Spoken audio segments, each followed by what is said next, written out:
प्रीती, तू वागायला चुकलेलीच आहेस.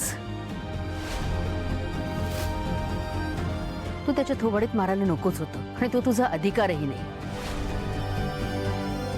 तर माफी तर तुला मागायलाच लागेल.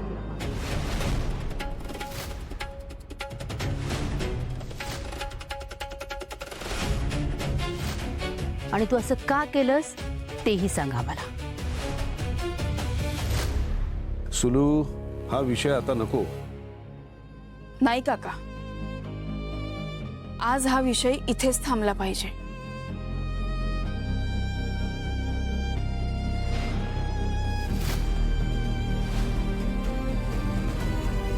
प्रीतीताई चुकीचं वागली.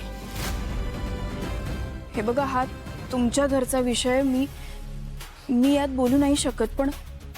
पण आता प्रीतीताई तुमच्या घरात सून म्हणून आली आहे आणि दीप तिचा दीर आहे. या नात्याचा मान तिने ठेवायलाच हवा.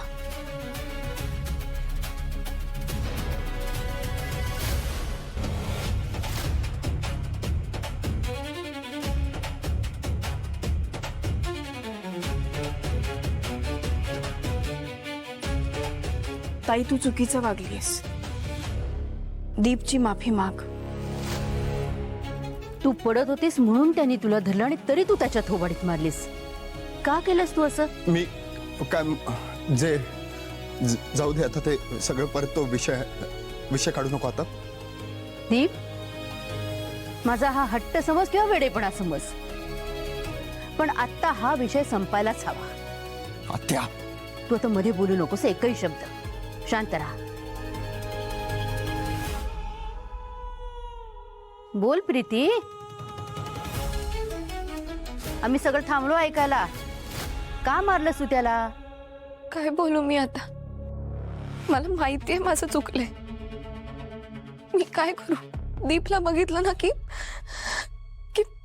माझा प्रॉब्लेम होतो. दीपमुळे माझा दादा आणि सुजय मला सोडून गेलेत याची सतत मला जाणीव होत राहते. माझा स्वतःवर कंट्रोलच नाही राहिला. मला कळलंच नाही ते कसं झालं. आणि भावनेच्या भरात माझ्याकडून ही चूक झाली. पण तुम्हीच एकदा माझ्या बाजूने विचार करा. माझ्या दादाचा आणि सुजयचा ज्या माणसाने खून केलाय,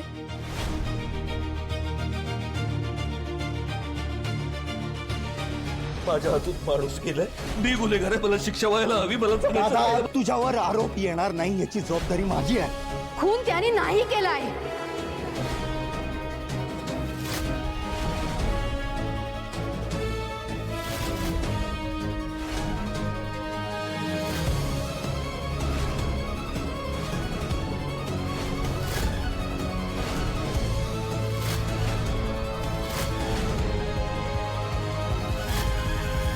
मी गाडी चालवत होतो, माझ्यामुळे एक माणूस मेला. गुन्हेगार मी आहे, मला शिक्षा मिळायला पाहिजे. हे फक्त आपल्या तिघांना माहिती आहे. आपल्या तिघांव्यतिरिक्त दुसरं कोणालाच माहिती नाही. त्यामुळे कोणी विचारलं गाडी कोण चालवत होतं तर गाडी मी चालवत होतो, तुम्ही नाही ना. पण दीप ऐक.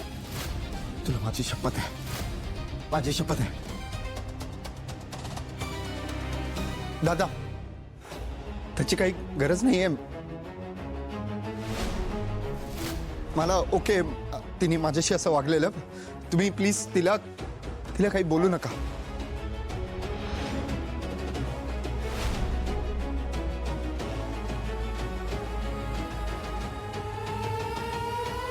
झालेल्या ऍक्सिडेंटला तू जबाबदार नाहीयेस, मी जबाबदार आहे.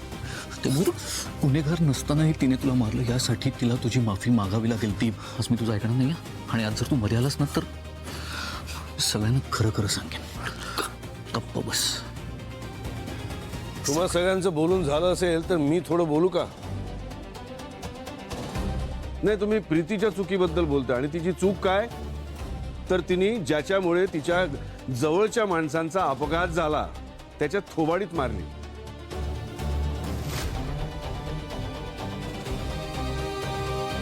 अगं, तू बाहेर सगळ्यांचं ऐकून का गप्प बसलीस? काही चुकीचं केलेलं नाहीयेस तू. उलट तू तुझा मुद्दा उचलून धरायला हवा होतास आणि त्या दीपच्या 2 मुस्काटात चढवायला हव्या होत्यास. आधी तुला साडी देतो आणि नंतर तुझा हात धरतो म्हणजे काय? त्या नालायक माणसाला काहीतरी लाज वाटायला हवी होती. आधी आपल्या घरातल्या 2 माणसांना खाल्लं त्यांनी आणि आता सज्जन बनायचा आव आणतोय. त्याला ना काय बोललात तुम्ही?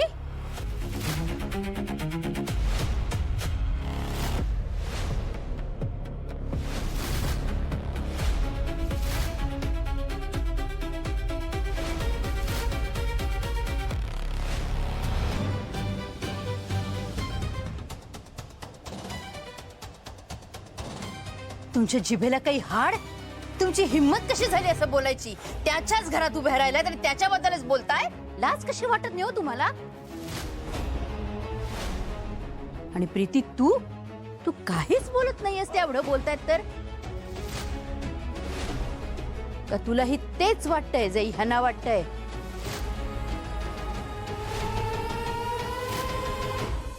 ताई अहो, काय बोलताय तुम्ही?